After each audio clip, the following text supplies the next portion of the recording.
छोटा सा घास है।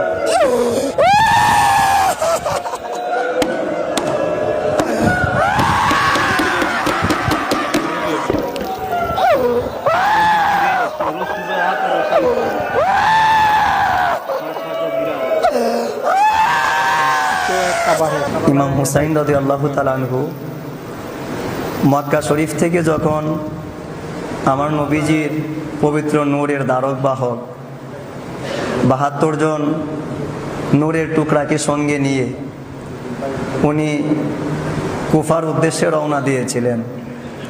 প্রতিমধ্যে রাস্তায় একটা খ্রিস্টান ফ্যামিলির সঙ্গে পরিবারের সঙ্গে ওনার সাক্ষাৎ হলো। ইমাম হুসাইন ওই পরিবারের সঙ্গে আধা ঘন্টা থেকে 1 ঘন্টা কথা বললেন। ওই খ্রিস্টান ফ্যামিলি ওনার কথা শুনে এতটাই আকৃষ্ট হলো। 3 জন ছিল, একজন মা, তার ছেলে হচ্ছে ওয়াহাব কালবি এবং ওয়াহাব কালবির স্ত্রী সপরিবারে ইসলাম ধর্ম কবুল করেছে। সুবহানাল্লাহ। ইসলাম ধর্ম কবুল করার পরে বলতেছে, আপনি কোথায় যান?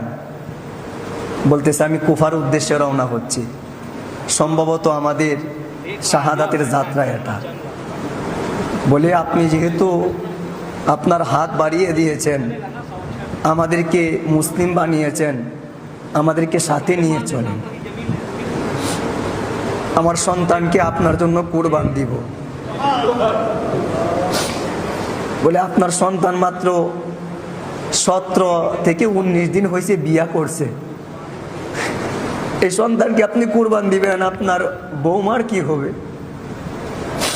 বলে, না, আপনি আমার সন্তানকেও নিয়ে যান, আমার সন্তান যদি আপনার পক্ষে শহীদ হয় এটাই আমার সর্বোচ্চ সৌভাগ্য।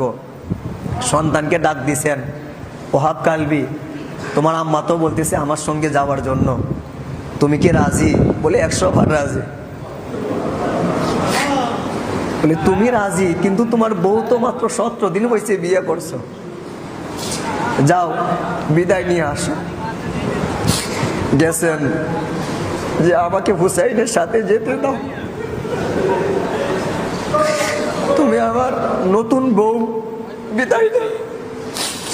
বলছে, 1 শর্তে বিদায় দিতে পারি, যদি পরকালে আমাকে হুসাইনের সাথে রাখো।